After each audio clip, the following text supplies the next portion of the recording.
What's up mga ka-technician? Nagbabalikan DIY Pro Technician. Sa mga hindi pa nagsusubscribe, guys, subscribe na kayo. Click yung notification bell button, click yung notification nyo rin ng mga videos. So yun guys, tuturuan ko kayo kung paano mag-update ng bootloader ng Orange Pi 5 para magamit nyo guys yung NVMe slot nya at saka yung USB guys, USB port.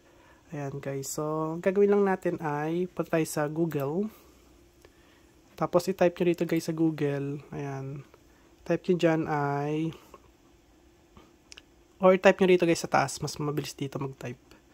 Ayan. Type nyo dyan sa taas ay orangepi.org. Tapos enter. Ayan guys. So diba nasa official na agad tayo ng official Orange Pi website guys. So punta tayo sa hardware. Baba nyo lang guys.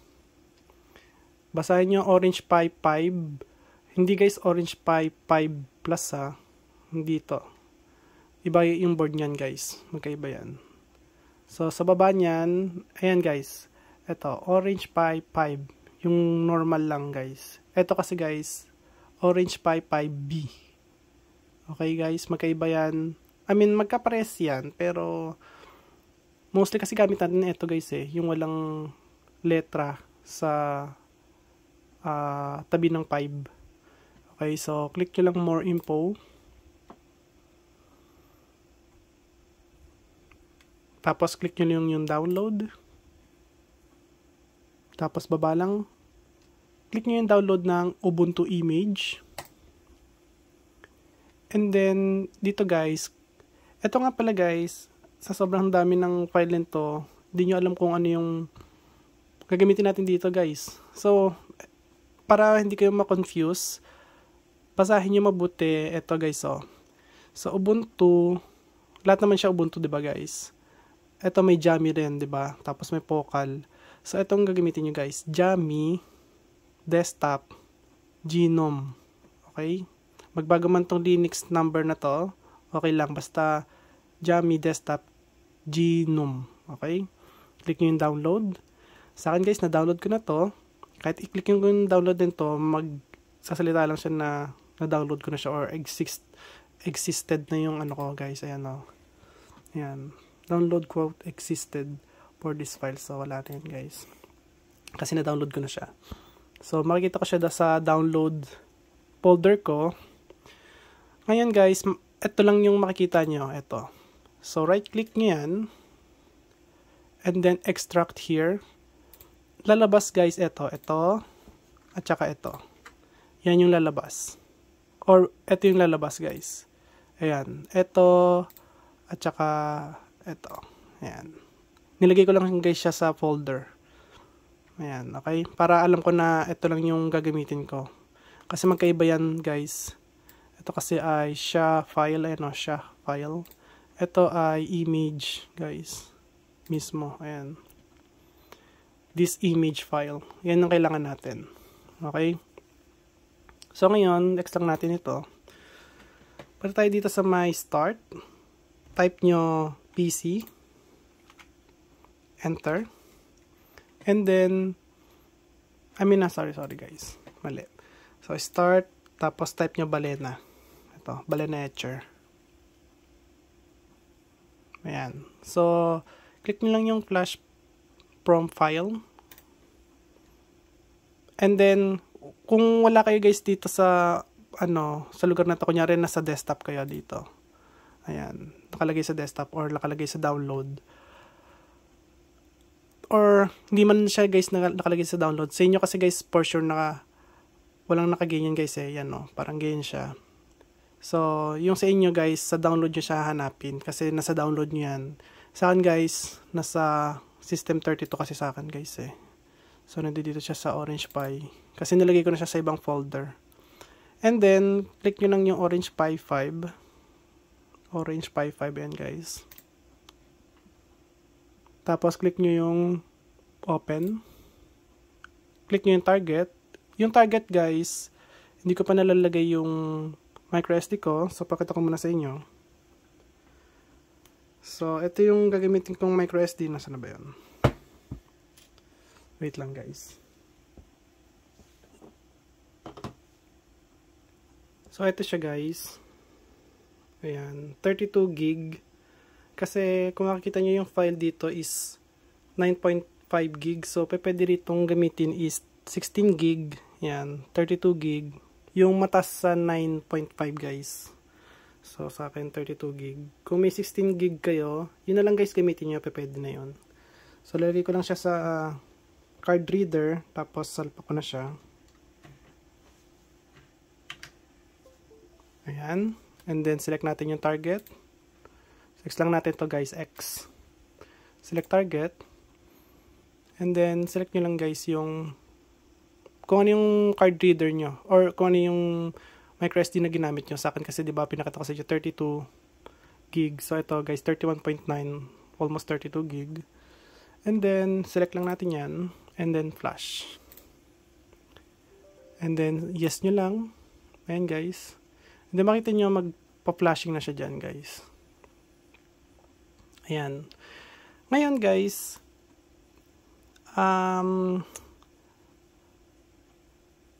paano ba? So, ganito guys, si Sir Albert Pangilinan po ay may nagturo po sa kanya gamitin yung SSH. So, ibig sabihin po kasi nun guys, ay wireless nyo siyang i-configure. So, hindi nyo nakikita kung ano yung nasa monitor guys. Kasi kung yung sa akin kasi guys, ginagamit ko is monitor, keyboard, at saka mouse. Rekta na po ang ano ko guys. Rekta akong mag-update, tsaka mag-upgrade ng software or firmware. Okay? So, sa sa Raspberry Pi 4 kasi, meron siyang built-in Wi-Fi. Kaya, pwede kong gamitin yung SSH para magamit ko yung terminal ng Raspberry Pi 4. Dito kasi guys, yung Orange Pi 3B, Orange Pi 5 na i-upgrade ay wala kasi siyang Wi-Fi module. So, mahirap guys kapag ganun. Kailangan nyo pang bumili ng Wi-Fi module para lang ma-update. Hindi na guys. Kailangan nyo lang ay guys. Monitor, keyboard, at saka mouse. Yun lang guys yung kailangan nyo.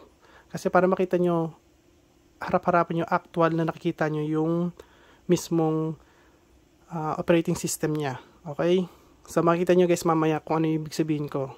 Para hindi kayo malito. Kasi nung kinikwento nga or nagchat nga si Sir Albert about doon sa tag dito sa pag-flash ng or pag-configure sa sabihin natin pag-upgrade tsaka pag-update ng software ng Orange Pi 5 para sa NVMe ay napakahirap po nun guys.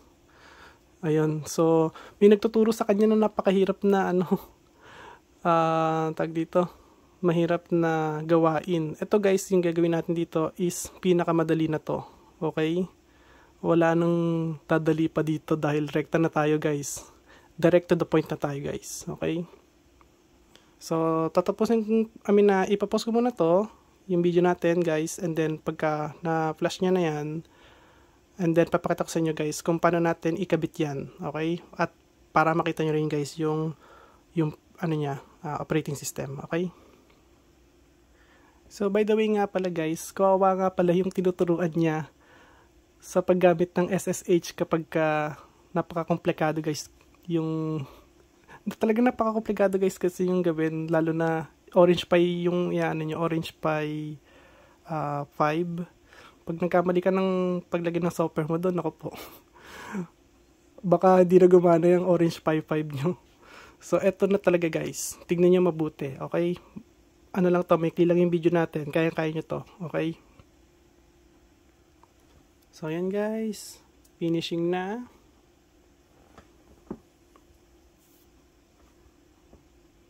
So, wait lang tayo. So, ayan.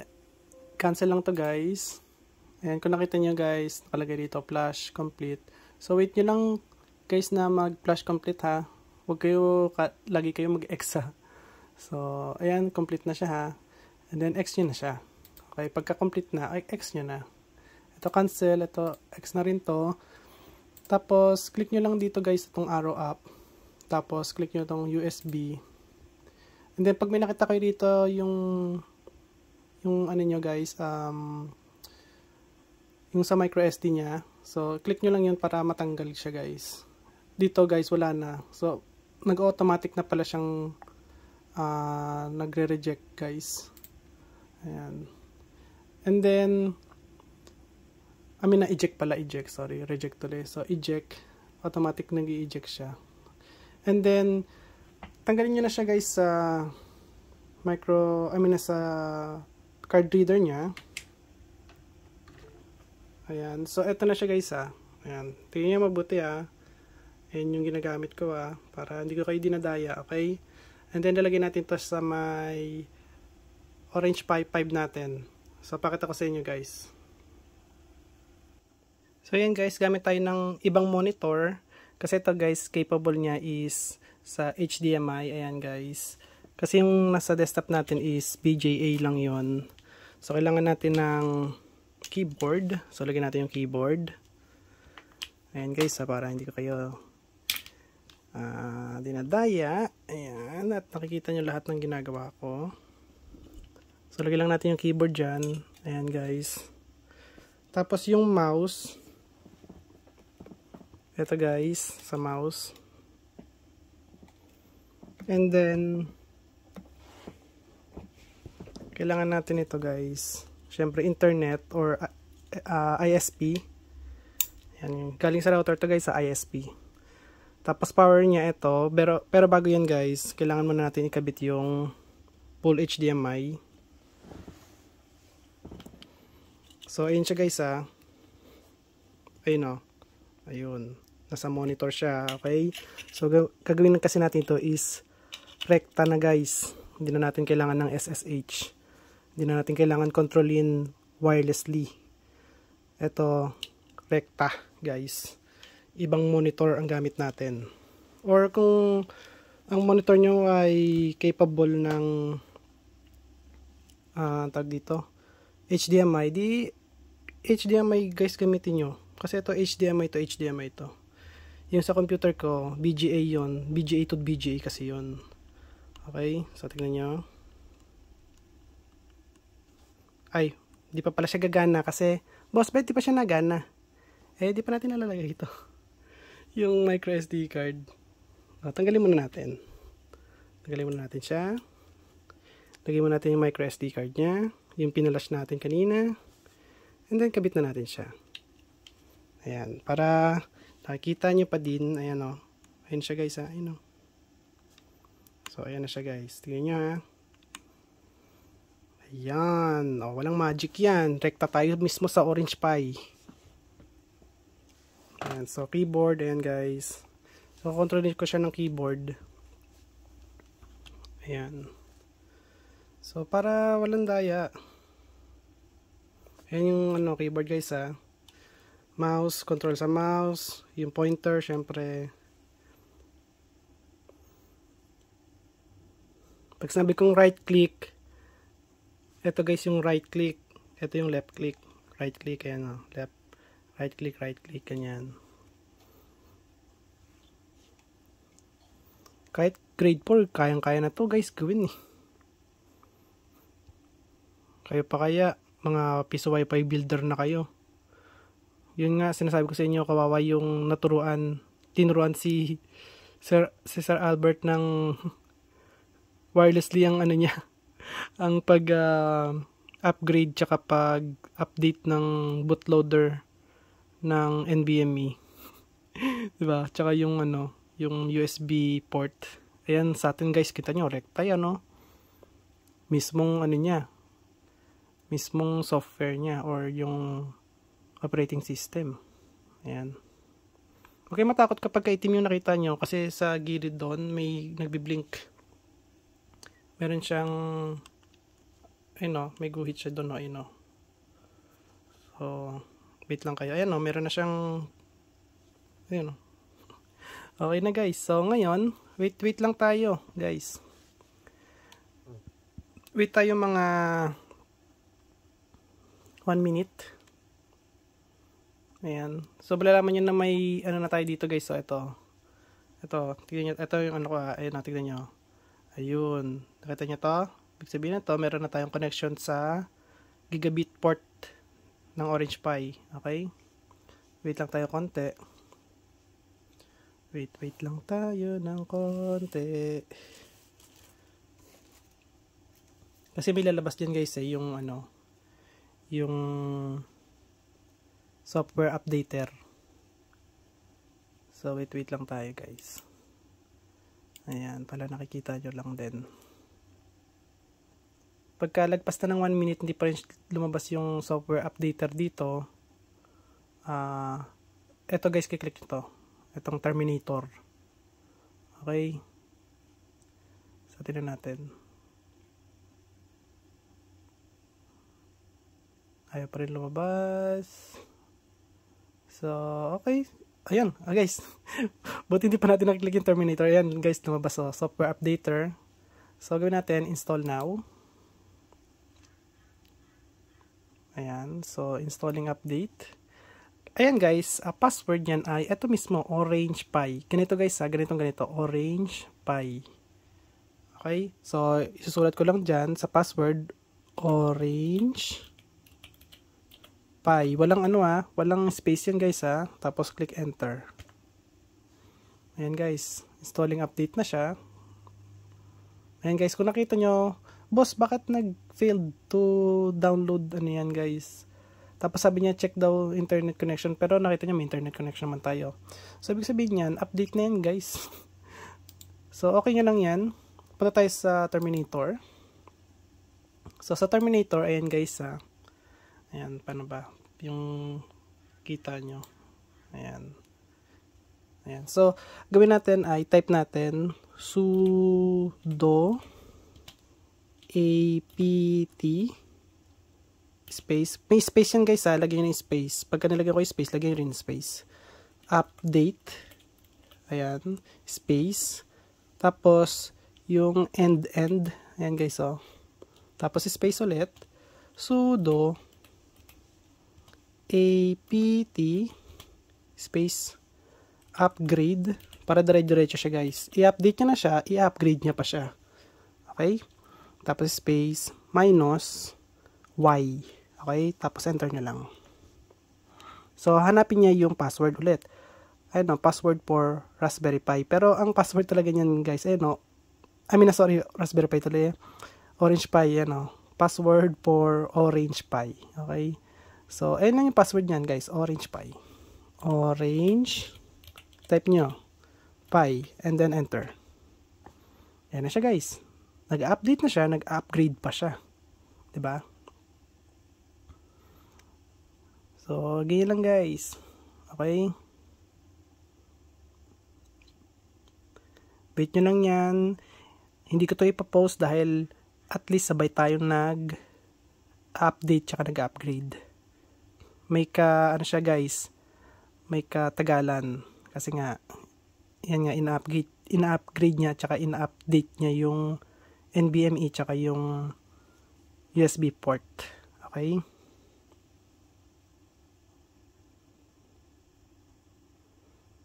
So yan, guys, ganyan tinuruan ko si Sir Albert Sir Albert, ito na po yung pinakamadaling pag-upgrade tsaka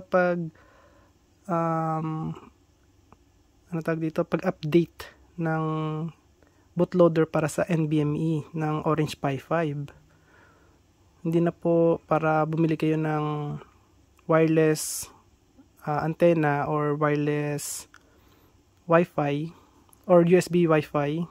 Hindi na kailangan, guys, bumili nun. Okay, so no need. Rekta na tayo, guys. Right on the spot, okay?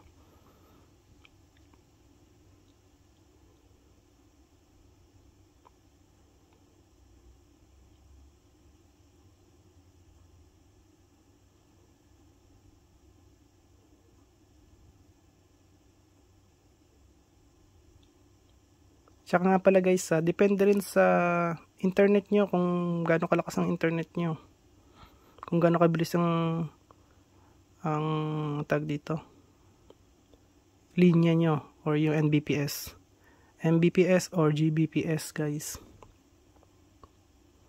Pero kung limited lang kayo guys, baka mabagal yung upgrade nyo tsaka update.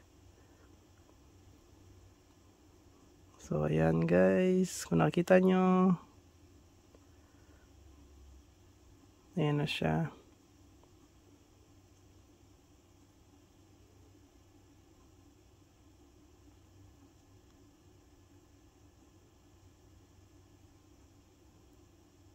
Tsaka guys, kung nagustuhan nyo naman tong video natin, i-share nyo agad guys.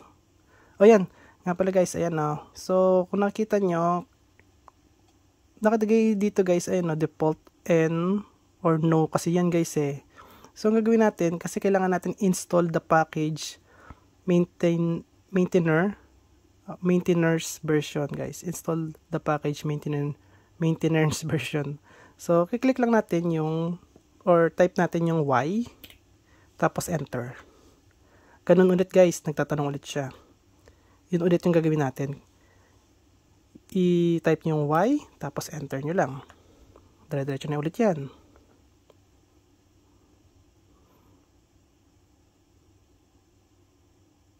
Ayan nakalagay, installing new version of config file. Kasi i-config natin yan guys, mamaya pakita ko sa inyo. Kaya kailangan natin talaga gawin to. Okay, para magamit yung NVMe. Tsaka tag dito, USB port. Para pwede na kayo mag-boot doon, guys. Para kung ayaw nyo nang gamitin yung microSD, NVMe gamitin nyo. Or USB, guys. USB flash drive pwede gamitin. Or USB bootable, mga ganyan.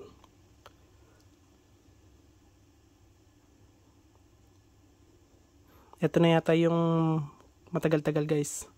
Hindi to. Sa part na to, itong progress na to. Papunuin niya pa yan. Ayan. So, at least sabay tayo, diba? And then nga pala guys, kapag ka builder ka or yun nga, piece of Wi-Fi builder ka and then gusto mo laging ganyan ang ginagawa mo, wag mo nang i-reflash yung ano guys, sa Balena Etcher, yung ano niya, yung OS, yung software niya guys. Gawin nyo lang, lagyan nyo na lang sa SD card na para sa Orange Pi 5 yung SD card na yan para ma-reflash lang or ma-upgrade lang guys, ma-upgrade tsaka ma-update yung bootloader. So tinuro ko rin yung kay Sir Albert na i-keep niya na lang yung micro SD card as yun na yun, as is na yun guys. Hindi na kailangan mag-refresh pa doon ng ibang software para guys hindi na kayo mag-aantay mag-refresh ulit. Okay, itago nyo na yan guys, itago nyo na yung micro SD. Okay, kasi yung sa akin yung ginagawa ko ganun, bibili ako micro SD card, i-refresh ko yung mga software para hindi ko na siya i-refresh ulit guys, para pag nagawa ulit ako ng video, ayan, hindi ko na siya i-refresh. Pwede nyo nang panoodin yung iba kong video kung paano mag-reflash para guys may guide pa rin. Okay, so ito ibang video to, so yun nga, ibang video pa rin to doon sa mga video ko about dito. Okay, kasi iba gusto lang kung paano daw i-upgrade at saka i-update yung bootloader para sa NVMe ng Orange Pi 5. Kaya ginagawa ko lang to para doon lang. Okay, para hindi na rin ako guys gumawa ng paulit-ulit na ganitong reflash. Pwede na muna itong unang panoorin and then the next reflash naman ng software ng piece of Wi-Fi. Kunyari Adopisoft, Pisofy, Wi-Fi ng bayan, LPB, ano tag dito, Wi-Fi 5 soft. Yan. So, unahin muna nilang panoorin to bago sila mag-reflash doon, 'di ba? At least sunod-sunod, 'di ba? Para hindi na ako mapagod pa refresh ng kada video ko refresh ko, 'di ba guys? Ganun din naman ulit-ulitin ko lang din 'yon.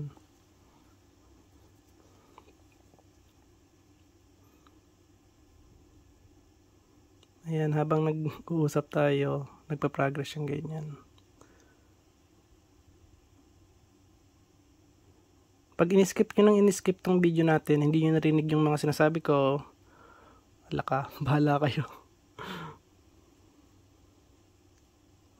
Iba kasi dyan ini-skip nila pero ang ginagawa, pag in-skip nila, binabalikan din nila ipa-forward nila, tapos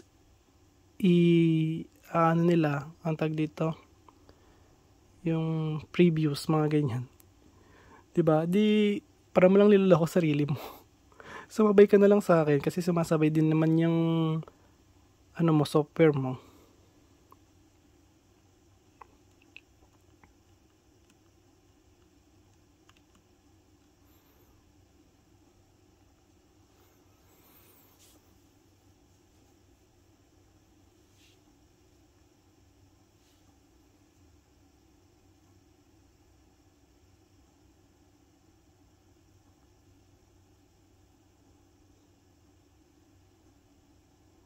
Ayan guys, tahimik dito sa US. Ganito ka tahimik dito, walang nagsisigawan, walang tumitilaok na manok, walang maingay na maharurot, mga ganun. Ganito po katahimik dito guys sa US. Lalo na yung iba nakatira sa malapit sa mga street, yung mga dinadaanan ng kotse. Hindi pa rin guys maingay kasi yung namin dito, yung tag dito, yung wall, meron po siyang tag dito, yung soundproof para hindi maingay.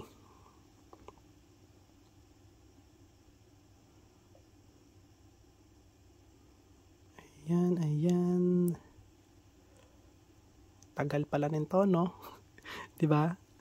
Matagal din yan sa inyo sigurado. Kung ganito katagal tong sa akin, matagal din yan sa inyo guys, sigurado. Ayan, wait lang natin. Huwag kayo pipindot basta-basta kasi nakikita niyo yung nagtutuldok-tuldok na yan. Baka ma-interrupt nyo yan. Mapindot nyo yung ibang letra or number. May interrupt niya yung gumagalaw-galaw na yan. Makita nyo maghahang siya saglit. Siguro mga 1 minute, ganyan. Bago ulit siya dumaretso. So, mahirap yun pag ganun guys. Pero pagkatapos niyan guys, ang mangyayari dyan, config na lang natin yan. Okay? Mabilis nang gawin yung configuration na yan. Okay? And then pagka na config na natin, and then ipa-power off na natin. Tapos yun na yun, guys. Ibig sabihin working na yun. 100% working na siya sa NVMe at saka sa USB port. Okay? No need to question guys kasi yun na talaga yun. Ilalagay nyo na lang yung ni-refresh nyo na software sa piso Wi-Fi. Ilalagay nyo lang sa NVMe. Tapos papasok nyo na lang dyan sa may Orange Pi 5 para sa NVMe. Okay? O kaya sa USB port. Okay? Baka sa next video natin or iba pang video, papakita sa inyo guys kung paano naman mag-flash ng software ng ng piso Wi-Fi. Ipa-flash natin guys sa NVMe. And then lalagyan natin dyan guys sa Orange Pi 5. Kasi baka in the future magkaroon din ng software yung Orange Pi 3B para sa piso Wi-Fi. So yun naman guys, gagawin din natin yun. Okay? ibang video ulit yon para hindi kayo nalilito. Okay? And then, magkaiba yan guys Kala nyo pare-pares lang yan yung Orange Pi 5 tsaka Orange Pi 3B. Pares lang na ganyan gagawin sa terminal. May iba pa po tayong gagawin guys. Sa Orange Pi 3B. Iba pa po yung doon in the future kasi magbabago yan guys Hindi naman araw-araw ganyan yan or next year baka makita nyo iba na yung ibibigay na software sa inyo, baka iba na. At least ayan, ina-update ko pa rin kayo na ina-update kung paano siya i-update at saka i-upgrade. Okay? Ayan, tagal-tagal na.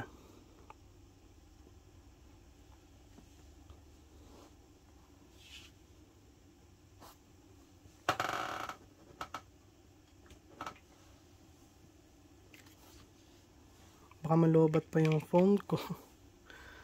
Naku po, huwag ka malulubat.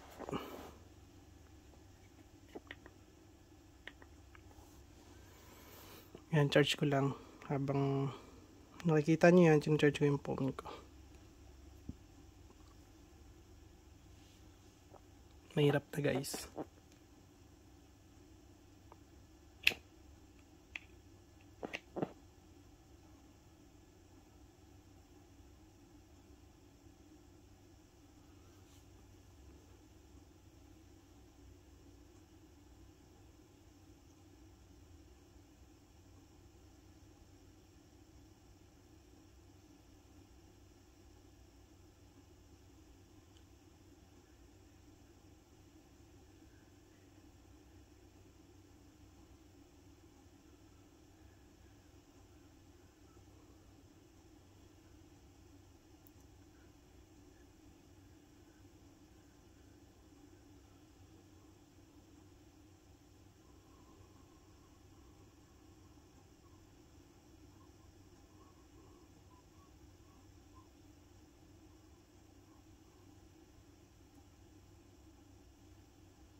Siya nga pala guys, bale kapag ka di ko agad ito nasabi kapag ka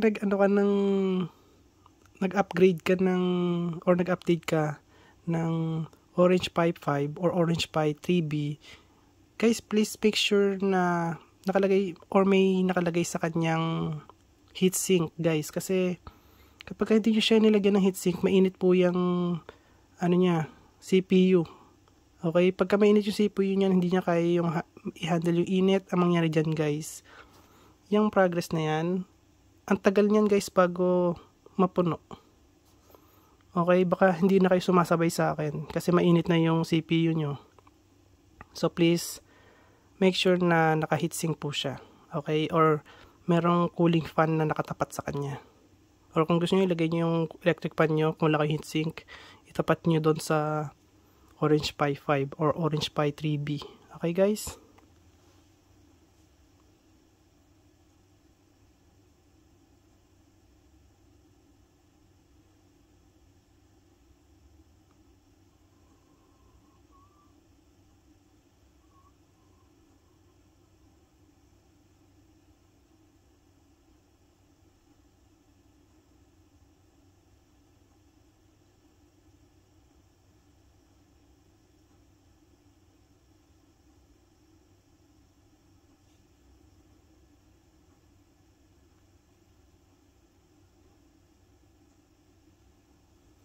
Ayan guys, para nakikita nyo yung oras. Ayan para nakikita nyo. Ayan siya. Pero, ang oras dito sa US ay 7:53 guys. Ayan. Kasi yata yun sa ibang ibang lugar. Yung date niyan. Pero no need na guys palitan yan kasi i-ano lang naman natin yan eh. I-update lang naman natin yung software niyan tsaka i-upgrade eh. Para lang lumabas yung configuration niya guys. Kaya ginagawa natin yan. Dati yun, hindi na natin binago yung oras. Kasi hindi naman kailangan yun eh. Yung iba, ang ginagawa, binabago pa oras. Ang dami pang ginagawa guys. Ganun din naman. Alisin mo rin naman yung OS niyan or yung operating system niyan. Alisin nyo rin naman eh. Ang gagawin nyo naman dyan, ilalagay nyo naman ibang storage or NVMe ilalagay nyo. So yun, may ibang software na ipapasok nyo dyan. Di ibig sabihin, doon lang siya kailangan palitan ng oras guys. Hindi na para dyan palitan. Ayan, so yun lang. At least hindi kasi siya nag-automatic na kapag kami internet is magpapalit na rin yung oras niya guys. Hindi siya kasi ganun. Hindi siya katulad ng talagang computer na pagka sinink niyo yung oras dun sa internet is automatic na siya. Okay?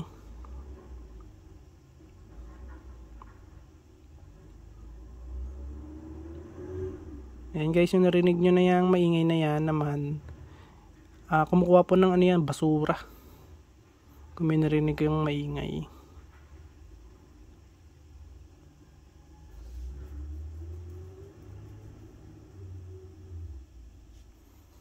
Waiting. Ganito katagal pala to. Ang hinaano ko nga kailangan mabilisan lang yung oras natin eh. Ayan, 51%.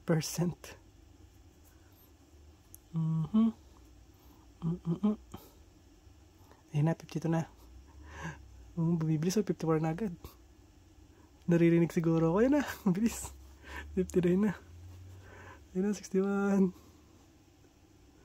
Narinig kasi ako guys eh. Nagmadali. 63 na. Ayan na, malapit na matapos. Ayan na, 68 na. 69, 70 na. Natakot ata. Ayan. Yan, pinag-uusapan kasi natin siya eh. Ayan, bumilis tuloy. Ayan na guys. 81, 82 na siya.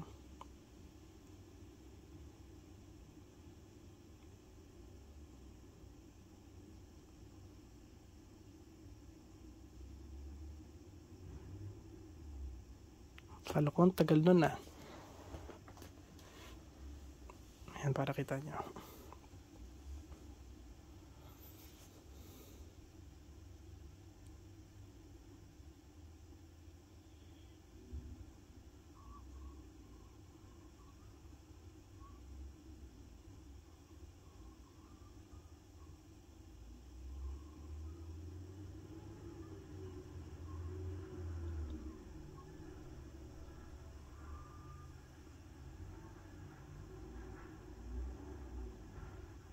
Ayan na siya. 91 na. 92, 93, 94 mo na.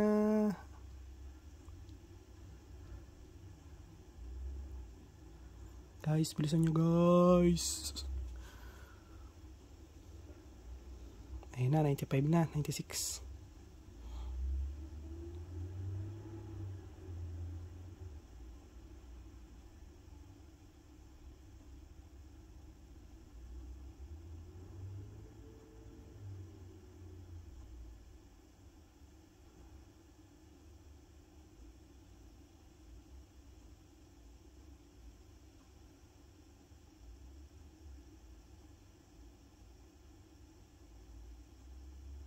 Minto na.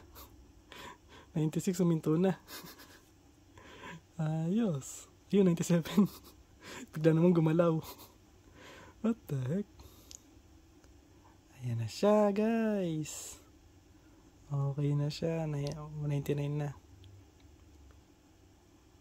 Kailangan natin makita yung U-boot pag nasa 100% na siya.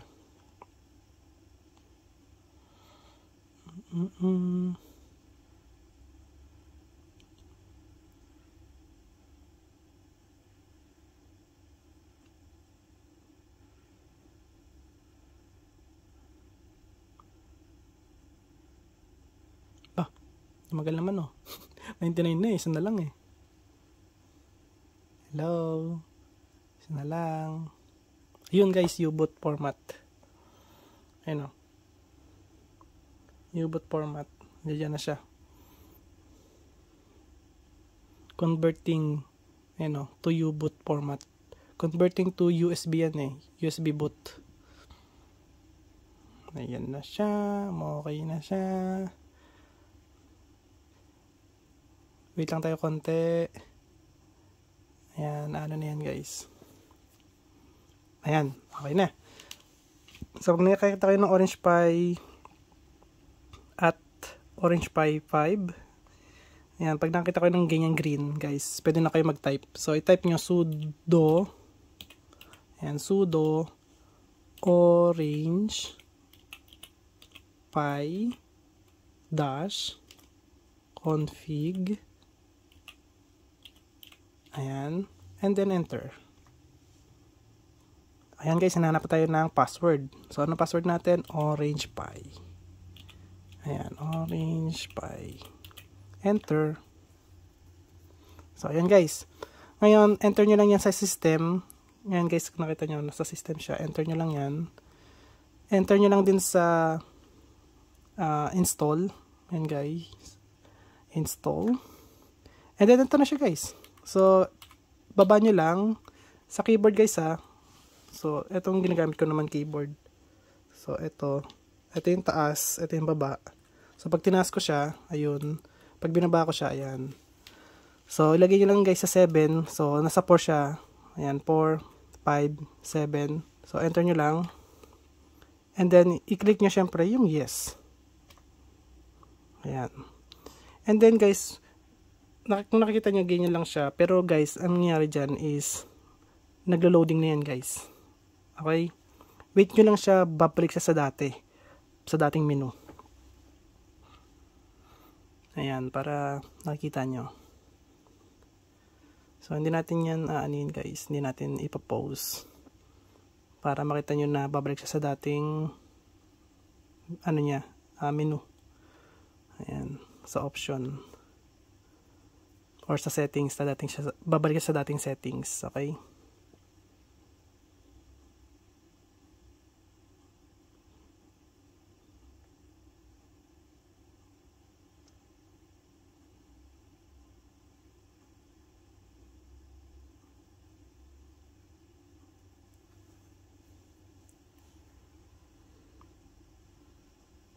Ayun guys, okay na siya. So, i-left nyo lang, ano siya guys, right or kanan. Yan, lagay nyo sa back, tapos enter. Lagay nyo sa exit, so kanan ulit, or right, tapos enter. And then, i-type nyo dyan, sudo, ayan, space, power, off, and then enter. And guys, okay na tayo. Okay na po yan. Pwede nyo nang lagyan ng NVMe yan. Pwede kayo mag-flash ng software doon sa NVMe. Pwede kayo mag-flash ng software ng piso Wi-Fi sa NVMe. And then, lagyan nyo na sa Orange Pi 5 nyo. And then, matik na yan guys. Mag-read na siya sa NVMe tsaka sa USB port. Okay? Kung nagustuhan nyo ang video ko, huwag kalimutan mag-like, share, subscribe. Click the notification bell button. Click nyo all guys. Bye. Peace.